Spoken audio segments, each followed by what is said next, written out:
இன்றைக்கு உங்களோட பகிர்ந்து கொள்ளும் தேவ செய்தியினுடைய தலைப்பு Children of God by Grace. Children of God by Grace. கிருபையினால் தேவனுடைய பிள்ளைகள்.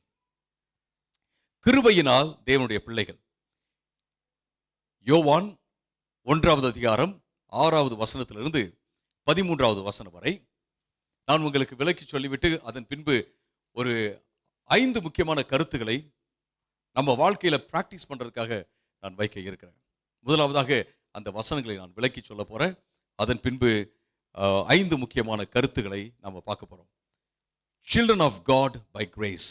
கிருபையினால் தேவனுடைய பிள்ளைகளாக நாம இருக்கிறோம். யோவான் 1வது அதிகாரம் 6லிருந்து 13 வரை நான் சமகால டிரான்ஸ்லேஷன்ல இருந்து நான் வாசிக்கிறேன். இறைவனால் அனுப்பப்பட்ட ஒரு மனிதன் இருந்தான். அவனுடைய பெயர் யோவான். தன் மூலமாய் எல்லா மக்களும் விசுவாசிக்கும்படியாகவே அந்த வெளிச்சத்தை குறித்து சாட்சி கொடுக்கும் ஒரு சாட்சியாகவே அந்த யோவான் வந்தான். அவன் வெளிச்சமாய் இருக்கவில்லை, அவனோ அந்த வெளிச்சத்திற்கான ஒரு சாட்சியாக மாத்திரமே வந்தான். உலகத்திற்குள் வந்து 8 வரைக்கும் நான் வாசிக்கிறேன். அதுக்கப்புறம் மற்ற வசனங்கள் அப்புறம் வாசிக்கலாம். இந்த வசனத்தை நம்ம என்ன வாசிக்கிறோம் அப்படின்னா, யோவான் எல்லார போல இந்த உலகத்துல பிறந்தார் இயேசுவுக்கு சாட்சியாக இருப்பதற்காக. ஆனா அவர் வெளிச்சம் இல்லை, ஆனா வெளிச்சத்தை காண்பிப்பதற்காக அவர் வந்தார் என்று இந்த இடத்துல சொல்லப்படுறத பார்க்கிறோம். ஒரு மனுஷனை ஆண்டவர் எப்படி சாட்சியாக பயன்படுத்துகிறார் என்பதை நம்ம பார்க்கிறோம். ஆனா அந்த மனுஷன் மனுஷன் தான், கடவுள் கிடையாது. அந்த மனுஷன் கொஞ்ச காலம் தான் அந்த உலகத்துல இருக்க போறவர். ஆனா அவனையும் கொண்டு ஆண்டவர் ஒரு நித்தியமான வார்த்தையை இந்த உலகத்துல கொடுப்பதற்காக பயன்படுத்துகிறார் அப்படிங்கிறத நம்ம பார்க்கிறோம். இவர் இறைவனால் தேவனால் அனுப்பப்பட்ட ஒரு மனுஷனாக இருந்தார். அவர் தன்னைத்தானே நான் தான் தீர்க்கதரிசி அப்படின்னு சொல்லிக்கல. தன்னைத்தானே நான் தான் ஆண்டவருடைய வார்த்தையை சொல்ல வந்திருக்கிற, மேசியாவுக்காக பாதையை ஆயத்தம் பண்ண வந்திருக்கிற அப்படின்னு சொல்லிட்டு அவர் சொல்லிக் கொள்ளவில்லை. அவர் தேவனால் அனுப்பப்பட்டவராக இருந்தார் அப்படிங்கிறத நம்ம பார்க்கிறோம். இது ரொம்ப ரொம்ப முக்கியமான ஒரு காரியம். அவர் வெளிச்சம் இல்லை, வெளிச்சத்தை காண்பிக்கிறவராக அவர் இருந்தார். இந்த உலகத்துல பெரிய பெரிய வெளிப்பாடுகள்லாம் யார் மூலமா வருதுன்னா, சாதாரணமாக இருக்கிற மக்கள் மூலமாக மக்களுக்கு வருகிறது அப்படிங்கிறத பார்க்கிறோம். ஆண்டவர் ஏதோ PhD முடிச்ச, MD முடிச்ச, BTH முடிச்ச ஆட்களை எல்லாம் தெரியல, ஈவன் சர்டிபிகேட் முடிச்ச ஆட்களை கூட தெரியல. சாதாரண மக்கள் மூலமாக தன்னுடைய வெளிப்பாட்டை மற்றவர்களுக்கு கொடுக்க அவர் விருப்பப்படுகிறார் அப்படிங்கிறது தான் நம்ம இங்க பார்க்கிறோம். சாதாரண ஒரு மனுஷனை ஆண்டவர் உபயோகப்படுத்துகிறார். 9வது வசனத்துல வாசிக்கும் போது, உலகத்திற்குள் வந்து ஒவ்வொரு மனிதனுக்கும் வெளிச்சத்தை கொடுத்த வெளிச்சமே அந்த உண்மையான வெளிச்சம். இந்த உலகத்துல வந்த உண்மையான வெளிச்சம் எது அப்படின்னு கேட்டீங்கன்னா, யார் அப்படின்னா இயேசு கிறிஸ்து. அவர் தீர்க்கதரிசிகளுக்கு மேலேயும் பெரியவராக இருக்கிறார், பிரமாணங்களுக்கு மேலேயும் பெரியவராக இருக்கிறார், ஞான பாடல்கள் அப்படின்னு சொல்றோம் இல்லைங்களா, அதுக்கு மேல பெரியவராக இருக்கிறார். ஒட்டுமொத்த பைபிளுக்கும் அவர் பெரியவராக இருக்கிறார். அந்த பைபிளையே ஒரு வெளிப்பாடாக அவர் கொண்டு வந்து விட்டார் அப்படின்றத பார்க்கிறோம். வேத வசனத்துல எபிரேயர் 1வது அதிகாரம் 1வது வசனத்துல என்ன பார்க்கிறோம் அப்படின்னா, கடவுள் அதாவது தேவன் பல்வேறு விதங்கள்ல மக்களோட பேசினாரு. ஆனா கடைசியா யார் மூலமாக பேசினார் அப்படின்னா, முழுவதுமாக யார் மூலமாக பேசினார்னா தன்னுடைய குமாரன் மூலமாக அப்படிங்கிறத நம்ம பார்க்கிறோம். சோ அந்த உண்மையான வெளிச்சம் யார் அப்படின்னா இயேசு கிறிஸ்து. அந்த வெளிச்சம் எல்லாருக்கும். இந்த வெளிச்சம் ஒரு சிலருக்கு மட்டும்தான் அப்படின்னு கிடையாது. நிறைய பேர் என்ன நினைக்கிறாங்க அப்படின்னா, மேற்கத்திய நாட்டு மதம் தான் கிறிஸ்தவம் அப்படின்னு நினைக்கிறாங்க. இல்ல, ஆசியாவில் பிறந்த ஒரு மதம் என்று நம்ம பேசுவோம் என்றால் ஆசியாவில் பிறந்தது தான் கிறிஸ்தவம் என்று நம்ம பார்க்கிறோம். அதுக்காக சிலர்லாம் பார்த்தீங்கன்னா, இயேசு கிறிஸ்து இந்தியாவுக்கு வந்தாரு, இந்தியாவில்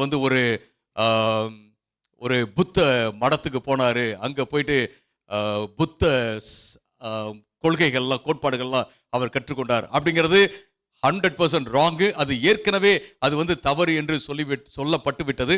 அது குறித்து ஒரு வீடியோ போடலான்னு பார்த்தேன் நான் கிறிஸ்துமஸுக்கு முன்னாடி. ஆனா போடுறதுக்கே டைமே கிடைக்கல. ஒருவேளை கர்த்தருக்கு சித்தமானால் வருங்காலங்களில் அந்த வீடியோவை அந்த ஆர்டிக்கலோடு சேர்ந்து நான் போடணும் அப்படின்னு இருக்கேன். ஏன்னா நிறைய பேர் யூடியூப்ல கூட என்ன சொல்றாங்க அப்படின்னா, முக்கியமாக கிருஷ்ணவேல் அப்படின்னு இருக்காரு, அவர் ஒரு நல்ல மனுஷன் தான். ஆனா ஹிஸ்டோரியன் அப்படின்னு சொல்லிக்கிட்டு என்ன செய்றாங்க அப்படின்னு கேட்டீங்கன்னா, அவர் வரலாற்று ஆசிரியர். ஆனா வரலாற்று ஆசிரியர்னா எப்படி வரலாற்று எழுதப்பட்டது, இட்ஸ் சயின்ஸ் அண்ட் ஆர்ட். அது சாதாரணமா ஒரு வரலாற்று ஆசிரியர்னு நான் சொல்லிட முடியாது. இட்ஸ் சயின்ஸ், இது ஒரு விஞ்ஞானம், ஒரு ஆர்ட்டும் அப்படின்னு சொல்லி நம்ம பார்க்குறோம். இப்படி நிறைய பேர் அவங்க வந்து இயேசு கிறிஸ்து இந்தியாவுக்கு வந்தாங்க, புத்த மடத்துக்கு போனாங்க அப்படின்னு சொல்றாங்க. பட் அதாவது ப்ராமினன்ட் ஸ்காலர்ஸ், இந்த உலகத்தில் உள்ள prominent scholars, historians, proper historians, history படிச்சு அந்த டெக்னிக்ஸ் எல்லாம் படிச்ச மெத்தட்ஸ், ஹிஸ்டாரிக்கல் மெத்தட்ஸ் எல்லாம் படிச்ச அவர்களே என்ன சொல்றாங்க அப்படின்னு கேட்டீங்கன்னா, இயேசு கிறிஸ்து இந்தியாவுக்கு வரல, ஆனா இயேசுன்னு ஒருத்தர் இருந்தாரு அப்படிங்கிறத அவர்கள் எல்லோருமே எஸ்டாப்ளிஷ் பண்றாங்க.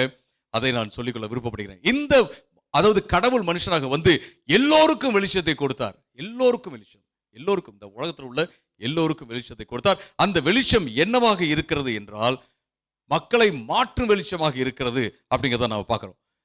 நம்ம தொடர்ந்து நம்ம வாசிக்கலாம்.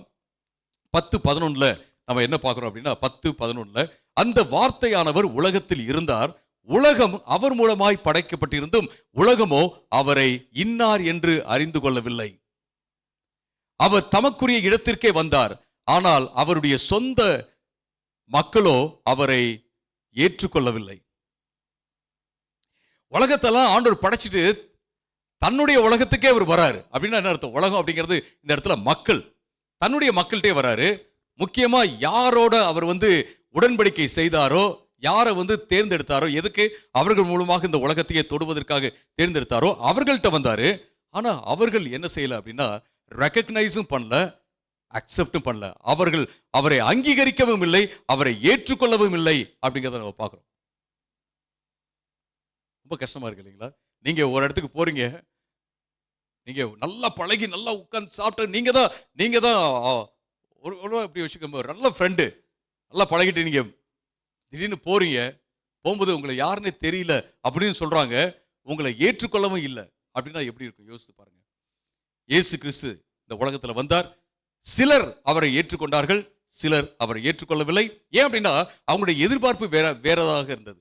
அவர்கள் மேசியாவை எதிர்பார்த்தாங்க, ஆனா அவர்களை எதிர்பார்த்த மேசியா எப்படி அப்படின்னு கேட்டீங்கன்னா, ஒரு அரசியல் ரீதியிலான மேசியா வந்து ரோம பேரரசெல்லாம் கவிழ்த்து போட்டு எல்லாம் ஊதி தள்ளி வாங்க நான் சிங்காசனத்துல உட்கார்றேன் அப்படின்னு சொல்ற மாதிரியான ஒரு மேசியாவை எதிர்பார்த்தாங்க. ஆனா பைபிள்ல நம்ம பார்க்கும்போது என்ன பார்க்கிறோம்னா, ஆண்டவர் எல்லாத்திலையும் சொன்னார், நீங்க இந்த தேசத்தை உங்களுக்கு சுதந்திரமாக வைத்துக் கொள்ள வேண்டும் என்றால் நீங்க செய்ய வேண்டியது ஒன்னே ஒண்ணுதான், எனக்கு கீழ்ப்படியணும். கீழ்ப்படிச்சிக்கினா போதும், நான் உங்களுக்காக என்ன செய்றேன், சண்டை போடுறேன், உங்களுக்காக யுத்தம் பண்றேன், உங்களுக்கு இந்த லேண்ட் வந்து இந்த தேசம் இஸ்ரவேல் தேசம் உங்களுக்காக இருக்கும் அப்படின்னு சொன்னாரு. அதை அவங்க செய்யல. அதை செய்யாம என்ன செய்றாங்க, அரசியல் ரீதியாக இயேசு மேசியா வந்து இயேசுன்னு எதிர்பார்க்கல, மேசியா வந்து எல்லாத்தையும் செய்வார்னு நினைச்சாங்க. ஆனா அவர் அரசியல் ரீதியா வரல, அவர் தேவனுடைய ராஜ்யத்தை கொண்டு வந்தார். அவர் சொன்னார், நீங்க என்ன பின்பற்றினீங்கன்னா போதும், எல்லாமே நல்லா போகும் அப்படின்னு சொன்னார். இன்னைக்கு கூட பாத்தீங்கன்னா நிறைய பேர் என்ன செய்றாங்க, ஃபர்ஸ்ட் எடுத்தோன்னே எங்களுக்கு இதை தாங்க, அதை தாங்க, இதை தாங்க, அதை தாங்க, இப்படி பண்ணிருங்க. இயேசு கிறிஸ்து வந்து ஒரு ஃபைனான்சியல் அட்வைசரா அல்லது ஏடிஎம் மெஷினாக அல்லது ஒரு டாக்டராக மட்டுமே அவர் வைத்து விடுகிறார்கள். ஆனா அவரை ராஜாவாக, கர்த்தராக, நம்முடைய வாழ்க்கையை ஆளுபவராக வைத்துக் கொண்டோம்னால் எல்லாமே அவர் பார்த்துக் கொள்வார் அப்படிங்கிறத நம்ம பார்க்கிறோம். அடுத்து நம்ம என்ன பார்க்கிறோம் அப்படின்னு கேட்டீங்கன்னா, 4வது பாயிண்டாக 12வது வசனத்துல நம்ம பார்க்கிற விஷயம், ஆனால் அவர் தம்மை ஏற்றுக்கொண்டு தம்முடைய பெயரில் விசுவாசம் வைத்த அனைவருக்கும் இறைவனுடைய பிள்ளையாவதற்கு உரிமையை கொடுத்தார். ஆனா சிலர்லாம் ரிஜெக்ட் பண்ணிட்டாங்க, உங்களை யாருன்னு தெரியலன்னு சொல்றாங்க, உங்களை நாங்க ஏற்றுக்கொள்ள முடியாது அப்படின்னு சொல்றாங்க.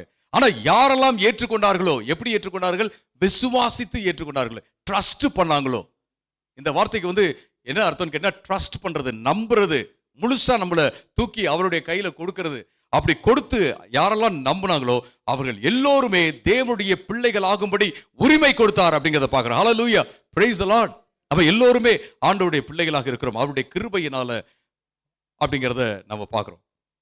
தேவனுடைய பிள்ளைகள், ஆண்டவர் வந்து குமாரன், நாம தேவனுடைய பிள்ளை, இயேசுவுக்கு பிள்ளை கிடையாது, தேவனுடைய பிள்ளைகளாக இவரும் இயேசுவின் மூலமாக நாம் என்ன செஞ்சிருக்கோம், ஆயிருக்கிறோம் அப்படிங்கிறத நம்ம பார்க்கிறோம். மிக முக்கியமானது, இப்பிள்ளைகள் 13வது வருஷத்துல, இப்பிள்ளைகள் இரத்த உறவினாலோ மனித தீர்மானத்தினாலோ புருஷனுடைய விருப்பத்தினாலோ உண்டானவர்கள் அல்ல, மாறாக இவர்கள் இறைவனால் பிறப்பிக்கப்பட்டவர்கள். இங்க என்ன பார்க்கிறோம் அப்படின்னு கேட்டீங்கன்னா, இங்க ரத்தத்தினால அல்ல, ஒரு இனத்தினால கிடையாது. ரத்தம் அப்படின்னா என்னது, இனம் அப்படின்றத அர்த்தத்துல, இன ரீதியில கிடையாது, அப்புறம் மாம்ச ரீதியிலையும் கிடையாது, மனுஷனுடைய தீர்மானத்திலையும் கிடையாது. சில இடத்துல நீங்க கேட்டீங்கன்னா, நீங்க எப்ப 2வது பிள்ளை வச்சுக்கிறீங்க அப்படின்னா, இன்னும் 2 வருஷம் கழிச்சு. திடீர்னு பார்த்தீங்கன்னா பிரெக்னென்ட்னு சொல்லுவாங்க, ஆக்சிடென்ட்டா ஆயிடுச்சுன்னு. அந்த மாதிரி கேட்டிருக்கீங்களா? ஆக்சிடென்ட்டா ஆயிடுச்சு. நான் நிறைய பார்த்துருக்கேன். ஆக்சிடென்ட்லாம் கிடையாது, அது வந்து ஆண்டவர் கொடுத்துருக்கார். Price the Lord. என்னுடைய ஃப்ரெண்டு ஒருத்தர் அமெரிக்கன், குடும்ப கட்டுப்பாடெல்லாம் பண்ணிட்டு வந்துட்டார். எல்லாம் இனியெல்லாம் ஒன்றுமே இல்லை அப்படின்னு சொன்னார். திடீர்னு ஒரு 4 வருஷம் கழிச்சு அவரை டெல்லியில் போகும்போது அவரை பார்த்த, எப்படி பிள்ளைங்களாம் இருக்காங்களா அப்படின்னா, இன்னும் 2 கொடுத்துட்டார் ஆண்டவர் எக்ஸ்ட்ரா. 2ஆ? நான் சொன்னேன், ஏய் you are a powerful man அப்படின்னு சொன்னேன். அதெல்லாம் கிஃப்ட் தான். மனுஷன் என்னதான் தடை பண்ணாலும் இதுங்க எப்படியே வந்துருதுங்க, இந்த உலகத்தில் நான் வந்தே ஆகணும்னு சொல்லிட்டு. ஸோ இதுங்க நம்ம என்ன பார்க்குறோம்னா, இன ரீதியிலையோ அந்தஸ்து ரீதியிலையோ அல்லது மனுஷனுடைய விருப்பத்தினால பிறந்தவர்கள் அல்ல. இவர்கள் வந்து தேவனுடைய ஆவியினால, தேவனுடைய கிருபையினால தேவனுடைய பிள்ளைகளாக மாறினவர்கள் அப்படிங்கிறத நம்ம பார்க்குறோம். அருமையானவர்களே, இந்த இந்த பிள்ளைகளாக மாறுவது என்பது ஒரு அனாலஜி. அப்படின்னா என்ன அர்த்தம்? ஒரு உருவகம். ஆண்டவருடைய பிள்ளைகளாக மாறிட்டோம். எப்படி அப்படின்னா, நம்ம இங்க ஒரு குடும்பத்தில் நம்ம இருக்கிறோம்னு வச்சுங்களேன், இந்த குடும்பம் வந்து இருட்டின் குடும்பம், இட்ஸ் ஓகே. இங்க இருந்து வெளிச்சத்தின் குடும்பத்தில் வந்து ஒன்னா இருக்கிறோம், இட்ஸ் ஓகே, இட்ஸ் ஓகே. நீங்க எல்லாரும் ஒரு மனசுல வந்து ஒரு காரியத்தை வச்சுங்க. ஒரு குடும்பத்துல இருந்து, ஒரு ராஜ்யத்துல இருந்து இன்னொரு ராஜ்யத்துக்குள்ள வந்திருக்கீங்க, ஒரு குடும்பத்துக்குள்ள வந்திருக்கீங்க, இன்னொரு குடும்பத்துக்குள்ள வந்திருக்கீங்க. ஒரு கனம் இல்லாத இருட்டான ஒரு குடும்பத்துல இருந்து கனம் நிறைந்த ஒரு நல்ல வெளிச்சம் உள்ள ஒரு குடும்பத்துக்குள்ள வந்திருக்கீங்க. ஆண்டவர் வந்து கனவீனமான இடத்துல இருந்து கொண்டு வந்து கனமான இடத்துல வச்சிருக்காரு. ஹல்லேலூயா, பிரைஸ் தி லார்ட். நம்ம ஆண்டவருடைய பிள்ளைகளாக நாம இருக்கிறோம். இது எப்படி நடந்துச்சு அப்படின்னு கேட்டீங்கன்னா, ஆண்டவருடைய கிருபையினால அப்படிங்கிறத மறந்து விடக்கூடாது அருமையானவர்களே. ஸோ இதுல இருந்து ஒரு 5 முக்கியமான காரியங்களை நம்ம கற்றுக்கொள்ள போறோம். இன்னைக்கு நம்ம பிராக்டிக்கல் லைஃபுக்கு நம்ம கற்றுக்கொள்ள போறோம். இது ரொம்ப முக்கியமான ஒரு காரியம். நம்ம பார்க்கலாம். நம்ம பார்க்குற விஷயம் என்ன அப்படின்னு கேட்டீங்கன்னா, ஆண்டவர் சாதாரண மக்களை, குறைவுள்ள மக்களை தனக்கு சாட்சிகளாக இருப்பதற்காக தேர்ந்தெடுக்கிறார். நீங்க உங்களை யாரோடையும் கம்பேர் பண்ண தேவையில்லை. உங்களுக்கு எந்த விதமான இன்செக்யூர் ஃபீலிங்கும் தேவையில்லை. நான் குறைவுள்ளவன் அப்படிங்கிற தேவையில்லை. மற்றவங்களை யாரையும் இம்ப்ரெஸ் பண்ணணும், கவரணும் அப்படிங்கிற உங்களுக்கு அந்த பிரஷர் உங்களுக்கு இருக்கவே கூடாது. நான் வந்து ஸ்பெக்டாகுலரா இல்லையே அப்படிங்கிற அந்த ஒரு குற்ற உணர்வு இருக்கக்கூடாது. நீங்களாகவே இருந்து ஆண்டவருக்கு உண்மையா இருந்தீங்கன்னாவே அது பெரிய சாட்சி. நீங்க மற்றவங்களோட கம்பேர் பண்ணவே தேவையில்லை அப்படிங்கிறத நம்ம பார்க்கிறோம். இன்னைக்கு நிறைய பேர் என்ன செய்றாங்க, நம்ம இம்ப்ரெசிவா இருக்கணும் அப்படின்னு நினைக்கிறாங்க. ஆனா ஆண்டவருக்கு ஃபெய்த்ஃபுல்லா இல்லை. இம்ப்ரெஷன் வந்து கொஞ்ச நாளைக்கு தான் போகும். சொல்றாங்க இல்லைங்களா, gifts attract the people, character keeps the people. Gifts attract the people, character keeps the people. நான் வந்து கிஃப்ட்ஸ்ல நான் ஆப்ரேட் பண்றேன், டும் டும் டும்னு எல்லாம் உழுகுறாங்க, எல்லாம் ஹீலிங் ஆகுது, எல்லாம் நிறைய விஷயம் நடக்குதுன்னு வச்சுங்களேன். எல்லாம் நிறைய கூட்டமா வருவாங்க. ஆனா நீங்க என் பக்கத்துல வரதான் நான் எப்படிப்பட்ட ஆளுன்னு தெரியும். ஒருவேளை நான் வந்து பாவம் செய்யற ஆளு, கோவப்படுற ஆளு, வைஃபை சரியா நடத்தாத ஆளு, அல்லது ஃப்ராட் பண்ற ஆளு, இப்படி இருந்தாலும் வச்சுங்களேன், என் பக்கத்துல நீங்க வர நான் என்ன மாதிரியான ஆளுன்னு உங்களுக்கு தெரிஞ்சிடும். அப்ப நீங்க என்ன செய்வீங்க, தூரமா போயிருவீங்க. அருமையானவர்களே, இதை நம்ம மனசுல வச்சுக்கணும். நம்ம யாரையும் இம்ப்ரெஸ் பண்ணவே தேவையில்லை. நீங்களாகவே. அதனால நம்ம வந்து நல்லா க்ரூம் பண்ணி இருக்க கூடாது அப்படின்னு நான் சொல்ல. நல்லா க்ரூம் பண்ணி நம்ம இருக்கணும், அதெல்லாம் ரொம்ப இம்பார்ட்டன்ட். நம்ம எப்படி பேசணும், எப்படி சொல்லணும் அப்படிங்கிறதெல்லாம் கான்சன்ட்ரேட் பண்ணணும், அதெல்லாம் ரொம்ப இம்பார்ட்டன்ட். பட் நம்ம இப்படி யோசிக்க தேவையில்லை, இந்த ப்ரெஷருக்குள்ள இருக்க தேவையில்லை. ஐயோ நம்ம எப்படியாவது கவர்ந்து நம்ம எப்படியாவது, அப்படிலாம் தேவையில்லை. சில நேரத்தில் பார்த்தீங்கன்னா நான் ஆர்கியூமெண்ட்ஸே பண்ணாம நம்ம தோத்து போயிட்டோம், இன்னைக்கு அவருக்கு பதிலே சொல்ல முடியல அப்படின்னு நான் வீட்டுக்கு வந்திருப்பேன். ஆனா அவங்க என்ன செய்வாங்க அப்படின்னா, நீங்க சொன்னது ரொம்ப டச் பண்ணிச்சிருவாங்க. நான் என்ன சொன்னேன், நானே புரியாம இருந்தேன், எனக்கே உங்களுக்கு சரியா சொல்லியோ அப்படின்னு இருக்கு. அவங்க பேசிட்டாங்க. பரிசுத்த ஆவியானவர் பண்றார், பரிசுத்த ஆவியானவர் அந்த வேலையை செய்கிறார். அருமையானவர்களே, நீங்க இந்த உலகத்துல வெளிச்சமா இருக்கணும், ஆண்டவருடைய வெளிச்சமா இருக்கணும். ஆனா தி லைட்டா இருக்க தேவையில்லை. நீங்க நானு அந்த தி லைட், அதாவது எந்த வெளிச்சம் இருக்குதோ உண்மையான வெளிச்சத்துக்கு பாதை காட்டுகிற ஒரு வெளிச்சமாக நாம இருக்க வேண்டும். அருமையானவர்களே, அதான் ரொம்ப இம்பார்ட்டன்ட். அது மட்டும் இல்ல, நாம தான் முக்கியம்னு நினைக்கவே தேவையில்லை. இந்த உலகத்துல நாம தான் முக்கியம், நாம முக்கியமே கிடையாது. அப்படின்னா எப்படி, என்ன அர்த்தம்? அப்ப நான் முக்கியமே இல்லையா, வாழவே கூடாதா? அப்படி இல்லை. இப்போ ஒரு ஏரோப்ளைன்ல ஒரு சின்ன நட்டு இருக்குன்னு வச்சுங்களேன். அந்த நட்டு முக்கியம், ஏன்னா அந்த ஏரோப்ளைனும் முக்கியன்றதுனால தான். அந்த ஏரோப்ளைன் முக்கியம் இல்லைன்னு வச்சுங்களேன், அந்த நட்டுக்கு அந்த வேலையே கிடையாது. இந்த ஒரு பெரிய ஸ்டோரிக்குள்ள, ஒரு பெரிய பர்பஸ்க்குள்ள நீங்களும் நானும் அடங்கி இருக்கிறோம். அதுல சின்ன நட்டும் இருக்கலாம், அல்லது ஒரு பெரிய ஒரு டிவைஸும் இருக்கலாம், எது வேணாலும் இருக்கலாம். அந்த சின்ன நட்டுக்கு கூட ஒரு பர்பஸ் அந்த ஏரோப்ளைன்ல இருக்கிறது போலதான். நீங்க இந்த பெரிய ஸ்டோரிக்குள்ள வரல அப்படின்னா உங்களுக்கு எந்த பர்பஸும் கிடையாது. இந்த பெரிய ஸ்டோரிக்குள்ள நான் இல்லை அப்படின்னா எனக்கு எந்த பர்பஸும் கிடையாது. ஒரு சின்ன நட்டா இருக்கலாம், ஒரு பின்னா இருக்கலாம், அந்த பின்னு கூட பர்பஸ் இருக்கு. பட் இந்த பெரிய ஸ்டோரிக்குள்ள, அந்த இயேசு அப்படிங்கிற ஒரு பெரிய அந்த மெட்டா நேரட்டிவ்னு சொல்றாங்கல்ல, ஒரு பெரிய சம்பவத்துக்குள்ள, பிளான்குள்ள, திட்டத்துக்குள்ள நான் இருந்தாதான் அந்த சின்ன பின்னுக்கும் அர்த்தம் இருக்கிறது அப்படிங்கிறத பார்க்கணும். அருமையானவர்களே, அப்ப நான் இம்பார்ட்டன்ட் தான். ஆனா நான் தான் இம்பார்ட்டன்ட் அப்படின்னு நான் அந்த பேர்டனை தூக்கிட்டே போக தேவையில்ல. ஐயோ எல்லாம் என்ன நினைக்கிறாங்கன்னு தெரியல, அப்படிலாம் யோசிக்க தேவையில்லை. ஏன்னு கேட்டீங்கன்னா, செல்ஃப் இம்பார்ட்டன்ஸ் சில வேலை ப்ரைடை கொடுத்துரும். எல்லாரும் என்னை பார்த்தா, சிலர்லாம் பார்த்தீங்கன்னா ரூம்குள்ள நுழையும் போது எல்லாம் சிரிச்சிட்டு இருந்தாங்கன்னு வச்சுக்கலாம். என்னை பார்த்தா பேசியிருந்தாங்க, எல்லாம் சிரிச்சிட்டு இருந்தாங்க. இல்லை, உங்களை பற்றி நாங்கள் பேசவே இல்லை. இல்லை எனக்கு தெரியும், நீங்கள் என்னை பார்த்தா பேசிட்டு இருந்தீங்க. இல்லை, உங்களை பற்றி நாங்கள் பேசவே இல்லை, நாங்கள் ஆக்சுவல் வேற எதோ. இல்லை, என்னை பார்த்தா பேசிட்டு இருந்தீங்க. நான் மனசில் நினச்சிக்குவேன், உங்களை பற்றி எல்லாரும் பேசுகிற மாதிரி ஒரு பெரிய ஆளுன்னு நினச்சிக்காதீங்க. சிம்பிளாக நினைங்க. அவங்க பேசுனாங்க, பேசிட்டு போடும், ஒன்றும் பிரச்சனை இல்லை. நாம ஒன்றும் இம்பார்ட்டன்ட்லாம் கிடையாது. கர்த்தருக்குள்ளதான் நம்ம இம்பார்ட்டன்ட். கர்த்தர் இல்லைன்னா நம்ம ஒண்ணுமே கிடையாது. ஸோ இது ரொம்ப முக்கியமான ஒரு காரியம். அது மட்டுமல்ல, நாம தாழ்மையோட செல்ஃப் கண்டெம்ட். அதே நேரத்தில் சிலர்லாம் இன்னொரு எக்ஸ்ட்ரீம் போயிடுவாங்க. புவர் ஜோசப், நீ ஒண்ணுமே இல்லை, நீ ஒரு புழு, மண்ணு.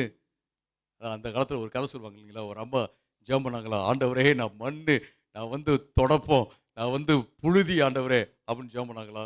அப்புறம் ஜெபம்லாம் முடிஞ்சதுக்கு அப்புறம் ஒருத்தவங்க, மா புழுதி இங்கே வாமா அப்படின்னு கேட்டாங்க. அது எப்படி என்னைய சொல்லலாம் புழுதின்னு, புழுன்னு எப்படி சொல்லலாம் அப்படின்னு சண்டைக்கு போனாங்களா. முன்னாடி இது சொல்லுவாங்க. அந்த மாதிரியும் போக தேவையில்லை. நான் ஒன்றுமே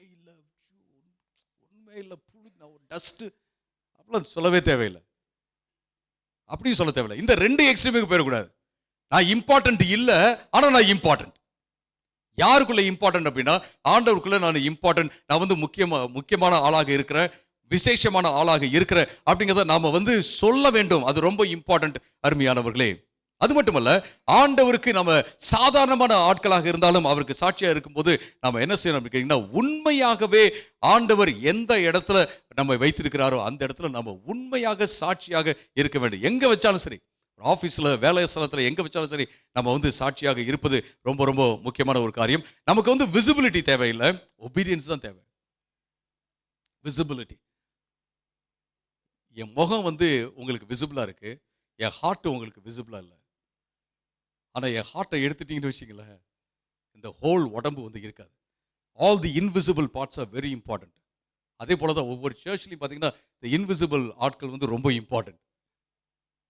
இல்லை, எல்லாம் பின்னாடி இருந்தே பண்ணுவாங்க, அவங்களும் இம்பார்ட்டன்ட். முன்னாடி வரவங்களும் இம்பார்ட்டன்ட். அதே போல நாமளும் நம்முடைய வாழ்க்கையில் நம்ம முன்னாடி போய் இருந்தாதான் நம்ம சாட்சி அப்படிலாம் நினைக்கவே தேவையில்லை.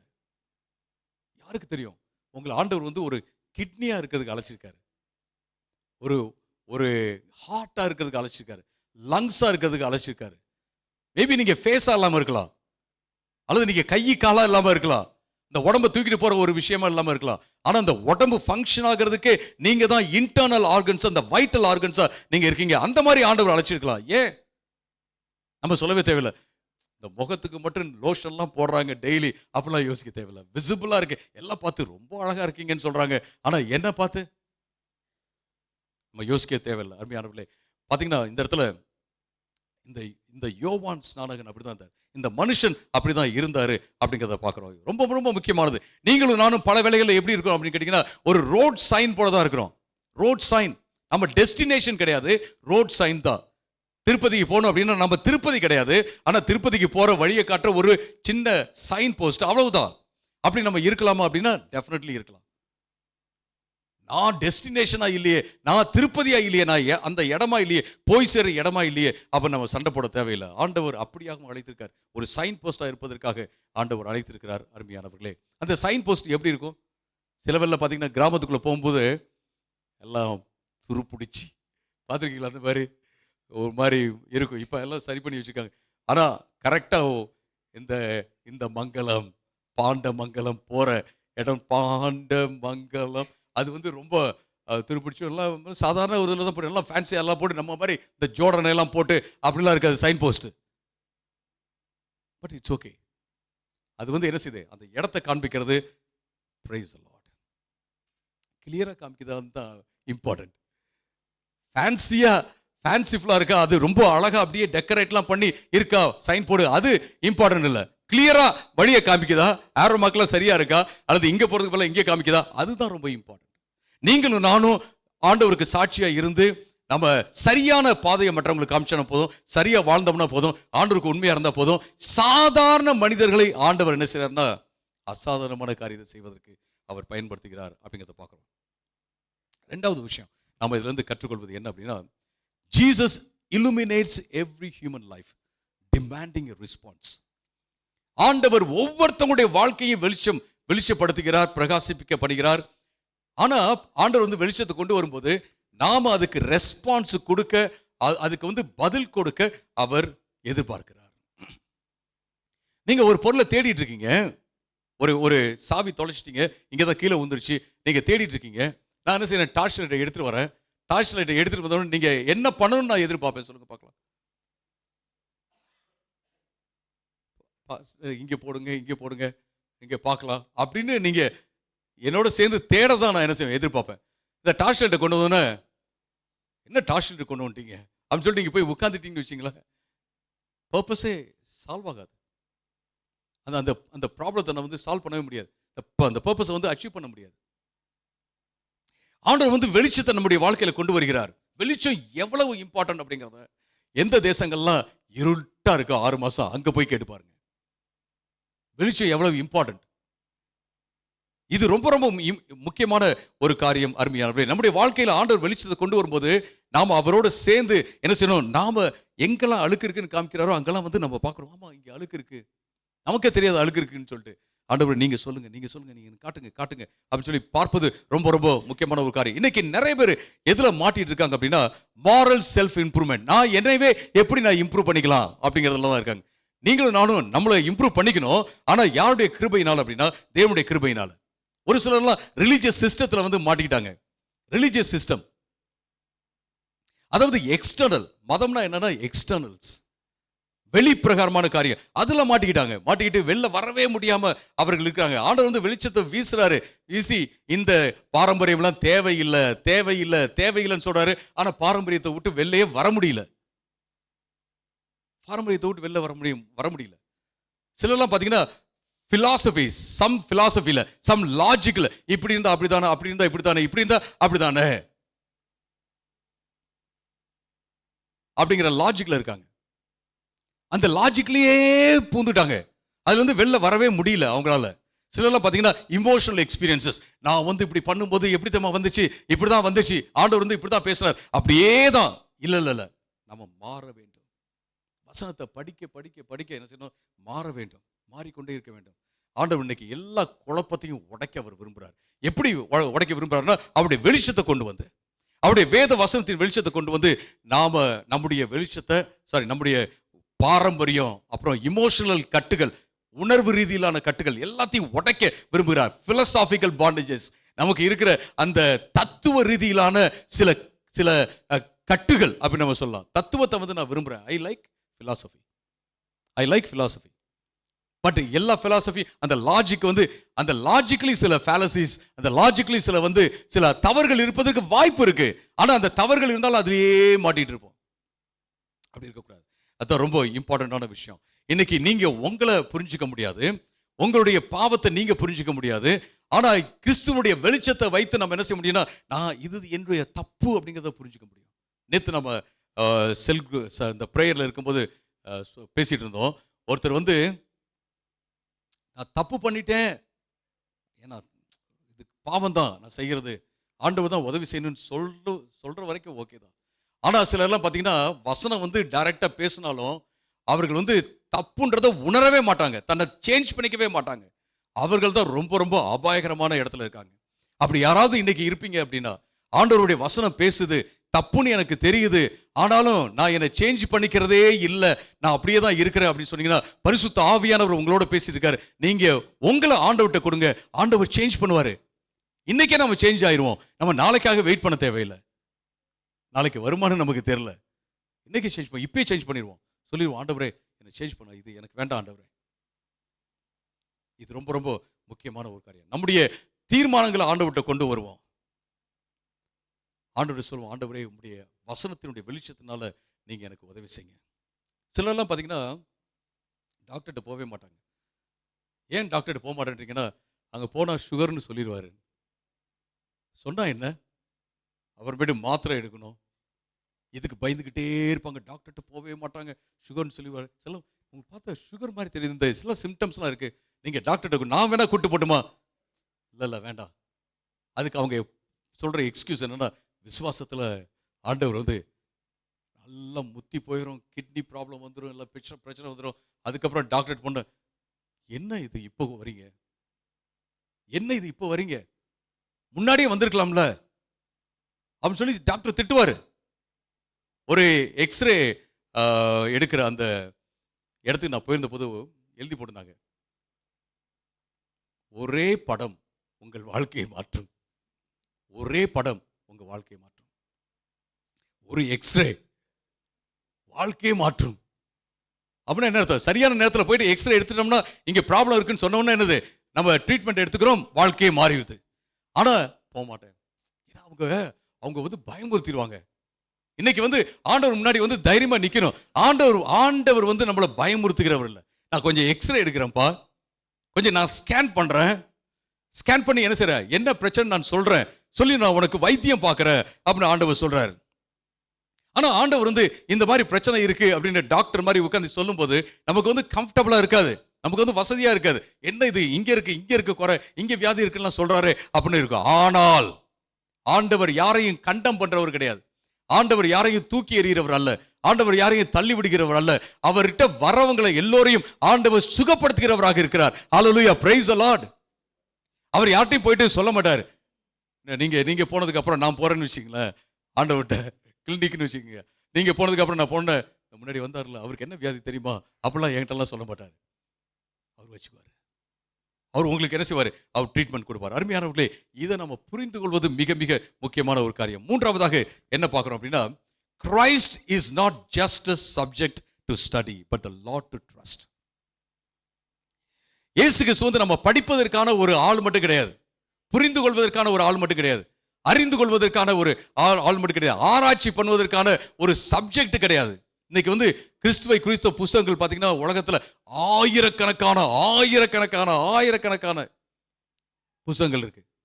நீங்க அமேசான்ல போயிட்டு அமேசான்ல புக்ஸ் அப்படிங்கிறத தேர்ந்தெடுத்து கிரைஸ்ட்னு போடுங்க பார்க்கலாம், ஒரு 1000 புக்கு வரும். ஒண்ணா நீங்க பார்த்தீங்கன்னா கூட ரொம்ப நேரம் எடுக்கும், அவ்வளோ புத்தகம் இருக்கு, அவ்வளோ புத்தகம் இருக்கு. இயேசு கிறிஸ்து வந்து ஆராய்ச்சி பண்ணி படிக்கிறதுக்கான ஒரு சப்ஜெக்ட் மட்டும் கிடையாது, அவரை புரிந்து கொள்வதற்காக, அவரை நம்புவதற்கான ஒரு ஆள் பரிசுத்த ஆவியானவரோ அல்லது இயேசு கிறிஸ்துவோ ஒரு விசை கிடையாது, ஒரு உந்தும் விசை, ஒரு ஆற்றல் கிடையாது, ஒரு பவர் கிடையாது. Is a person. பரிசுத்த ஆவியானவர் ஒரு நபர் தான், இயேசு கிறிஸ்து ஒரு நபர் தான் அப்படிங்கிறத பார்க்கிறோம். இது ரொம்ப ரொம்ப முக்கியமான ஒரு காரியம். அப்ப அவருக்கு சொந்தமானவர்கள்ட்ட வந்தாரு, ஆனா அவர்கள் ஏற்றுக்கொள்ளவும் இல்லை, அங்கீகரிக்கவும் இல்லை. நாம என்ன செஞ்சோம் அப்படின்னா, ஆண்டவர் நம்மோட பேசின போது அவர் நம்ம அங்கீகரித்தோம், அவரை ஏற்றுக்கொண்டோம், நம்முடைய வாழ்க்கையில இடம் கொடுத்திருக்கிறோம் அப்படிங்கிறத நம்ம பார்க்கிறோம். இது ரொம்ப ரொம்ப முக்கியமான ஒரு காரியம் அருமையானவர்களே. அப்ப நம்ம என்ன நம்மோட அவர் வந்துகிட்டே இருக்காரு, எங்க போனாலும் அவர் கூட வந்துகிட்டே இருக்கிறார். பண்ணிட்டே இருக்கார். நீங்க நீங்க அவரை சுமந்துட்டு போல, அவர் உங்களை சுமந்துட்டு போறாரு. ஆனா அவர் உங்களுக்குள்ளேயே இருக்கிறாரு. கடவுள் எங்க இருக்கிறாரு? மேல இருக்காருன்னு காமிக்க தேவையில்லை, இங்க இருக்கிறார், நமக்குள்ள இருக்கிறார் அப்படிங்கிறத பாக்குறோம். அவரை இன்னும் நம்ம புரிஞ்சுக்கணும் புரிஞ்சுக்கணும் புரிஞ்சுக்கணும் புரிஞ்சுக்கணும். நான் நிறைய லேர்ன் பண்ணிட்டே இருக்கேன். ஆனா லேர்ன் பண்ண நான் என்ன மாத்திக்கணுங்கிறத தான் நான் அதிகமா புரிஞ்சுக்கிறேன். நான் லேர்ன் பண்ணி நான் உங்களுக்கு சொல்றதுக்காக மட்டும் லேர்ன் பண்ணனா அதுல எந்த பிரயோஜனமும் இல்லை. பிரசங்கம் பண்றதுக்காக மட்டும் நான் லேர்ன் பண்ண அப்படின்னா, கற்றுக்கொண்டேன் என்றால் அதுல எந்த பிரயோஜனமும் இல்லை. ஆனா அதை என் வாழ்க்கையில அப்ளை பண்ணணும். நீங்க ஒரு கதை கேட்டிருப்பீங்க. ஒருத்தர் முடி வளர்றதுக்கு எண்ணெய் வித்தாரா. இன்னைக்கு நிறைய சிலர்லாம் யூடியூப்ல வராங்க, இந்த எண்ணெய் போட்டீர்கள் என்றால் வழுக்கையெல்லாம் மாறி முடி வளரும் அப்படின்னு சொல்லிட்டு எண்ணெய் வைக்கிறோமா. ஆனா அவருக்கே முடியல. அந்த மாதிரி என்னது சில ஆட்கள் அந்த மாதிரி நான் இருந்தேன்னு வச்சுங்களேன், அதுல எந்த பிரயோஜனமும் இல்லை. நான் படிக்கிறேன், புரிஞ்சுக்கிறேன், அதை நான் என் வாழ்க்கையில அப்ளை பண்ணும். நீங்களும் படிக்கிறீங்க, புரிஞ்சுக்கிறீங்க, அதை வாழ்க்கையில அப்ளை பண்ணும். அப்படி அப்ளை பண்ணும்போது என்ன ஆகும் அப்படின்னு கேட்டீங்கன்னா, பிரமாதமான ஒரு காரியம் நடக்கும். என்ன ஆகும்? சர்ச்சில் சொல்லப்படுற காரியத்தை நீங்க என்ன செய்வீங்க? மறுபரிசீலனை பண்ணுவீங்க. வேதத்துல இருக்கான்னு நீங்க பாப்பீங்க. இப்ப நான் சொல்றதை என்ன செய்வீங்க? நீங்க போய் செக் பண்ணி பாப்பீங்க, இது வேதத்துல இருக்கா அப்ப நீங்க பாப்பீங்க. வேதத்துல இல்லாத ஒன்றையும் நீங்க ஏற்றுக்கொள்ள மாட்டீங்க. அது மட்டுமல்ல, கல்ச்சுரல் கிறிஸ்டியானிட்டி அப்படின்னா என்ன அர்த்தம்? இன்னைக்கு கலாச்சார ரீதியில கிறிஸ்தவம் என்று இருக்கிறது இல்லைங்களா, பாரம்பரியத்தோட, அதோடய நீங்க ஒத்து போக மாட்டீங்க. அது மட்டுமல்ல, ஃபெமிலியரா இருக்கிறதுனால, அப்படியே சிலர்லாம் பாத்தீங்கன்னா பரிச்சயமாக இருக்கிறதுனால வருகிற கண்டெம்ட் அப்படின்னு, நமக்கு தெரிஞ்சதுதானே, பாட்டு தெரிஞ்சது, பரிசுத்தாவே தெரிஞ்சதுதானே, இது எல்லாமே தெரிஞ்சதுதானே அப்படின்னு சொல்லிட்டு நம்ம பாட்டு பாடுறது கூட பாத்தீங்கன்னா ஏனோ தானோ அப்படின்னு சொல்லி பாடுவோம். ஒவ்வொரு பாட்டையும் நம்ம என்ன செய்யணும், நம்ம வாய்ஸ் இருக்கோ இல்லையோ, டியூனோட பாடுறோமோ இல்லையோ, ஜெயபால் மன்னித்துக் கொள்ள வேண்டும், டியூனோட பாடுறோமோ இல்லையோ. சிலர்லாம் பார்த்தீங்கன்னா டியூன் இல்லைன்னா, இவங்கெல்லாம் ரொம்ப மெச்சூர்டான ஆட்கள், டியூன் இல்லைன்னா அப்படியே டென்ஷன் ஆயிடுவாங்க. சில பெரிய வொர்ஷிப் லீடர்ஸ் எல்லாம் நான் பார்த்துருக்கேன், எல்லாம் நடத்தும் கொஞ்சம் டியூன் ஆனால் எல்லாம் அப்படியே டென்ஸ் ஆயிடுவாங்க. அதெல்லாம் தி பெஸ்ட் வொர்ஷிப் என்ன தெரியுமா? எல்லாமே டியூன்ல இருந்து பண்றது கிடையாது. சிலர்லாம் நினைச்சுக்கிறாங்க பெஸ்ட் வொர்ஷிப்னா நல்ல பெஸ்ட் கீபோர்டு, ஒரு 2 lakhs, அப்புறம் நல்ல ட்ரம்ஸ், இதெல்லாம் நல்லா பெஸ்டா கொடுக்கணும் ஆண்டவருக்கு. அது பெஸ்ட் கிடையாது. அதனால அது தப்புன்னு சொல்ல, அது மட்டுமே பெஸ்டா. நம்ம உள்ள ஆட்கள்லாம் பெஸ்டா இல்லை அப்படின்னா, அங்க ஆராதிக்கிறவங்களாம் ஆராதனை செய்யலைன்னா, ஆண்டவர் உண்மையிலே ஆராதிக்கல அப்படின்னா, அது பெஸ்டான வொர்ஷிப்பா? இல்ல. சோ நம்ம என்ன செய்யணும் அப்படின்னு கேட்டீங்கன்னா, இது எல்லாம் பரிச்சயமா இருக்கு அப்படிங்கிறதுக்காக நம்ம லேசா எடுத்துக்கொள்ள கூடாது. நாம முழுவதுமாக ஆண்டவருக்கு நம்மை கொடுப்பது மிக மிக முக்கியமான ஒரு காரியம். எவ்வளவு உண்மை நமக்கு தெரியுது அப்படிங்கிறத விட, அந்த உண்மையை நம்ம பிராக்டிஸ் பண்றோமா அப்படிங்கிறத ரொம்ப ரொம்ப முக்கியமான ஒரு காரியம். பல வேளைகள்ல நம்ம இன்டிஃபரண்ட் ஆயிடுறோம்.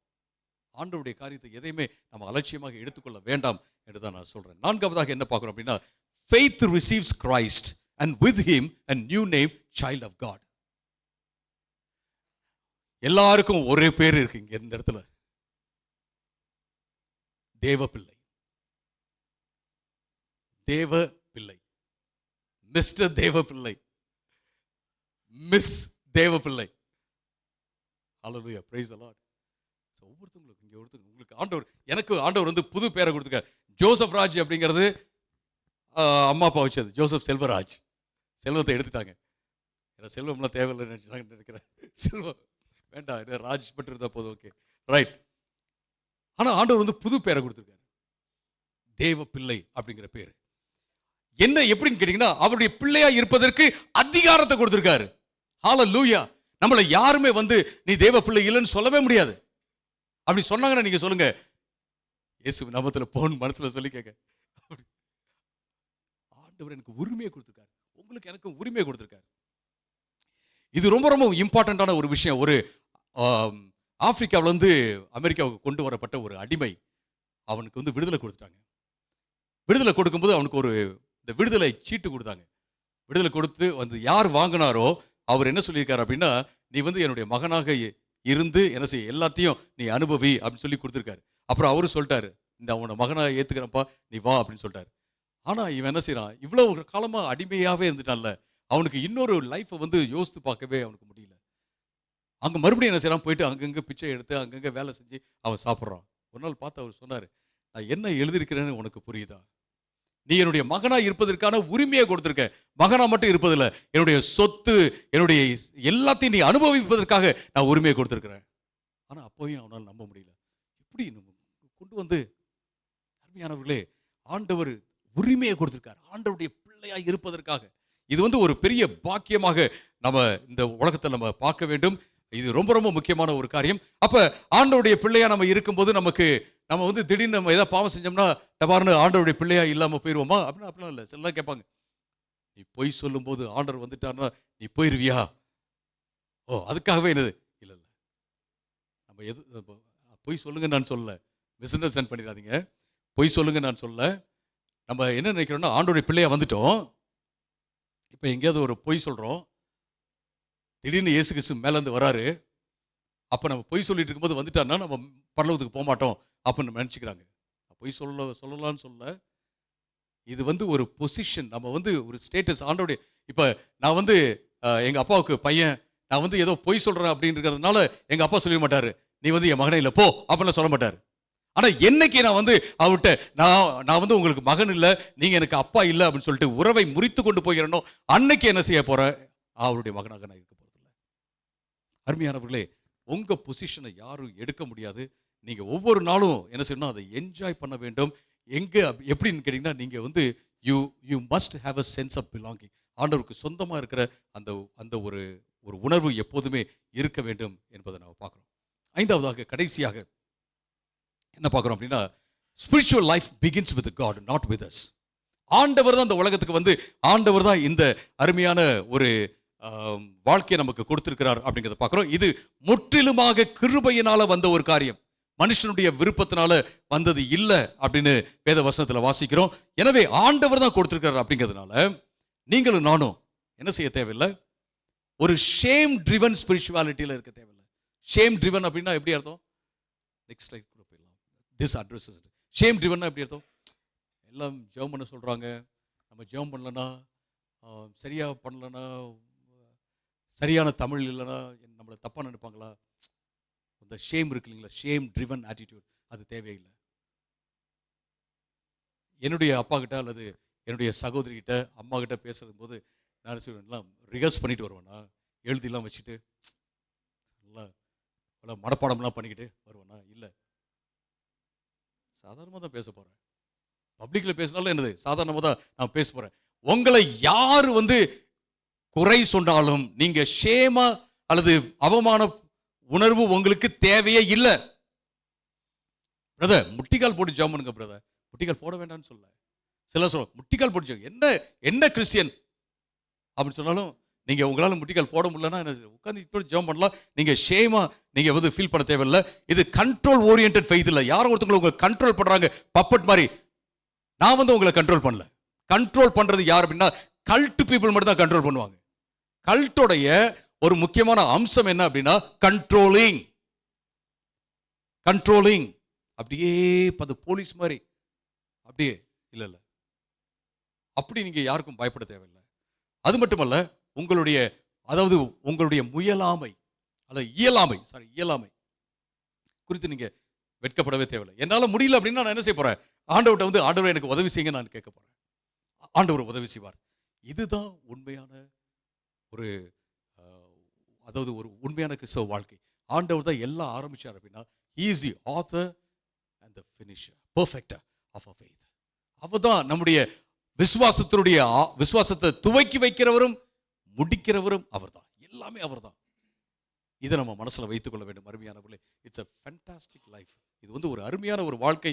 இதை நம்ம ஆண்டவருக்காக வாழ்வது மிக மிக முக்கியமான ஒரு காரியம்.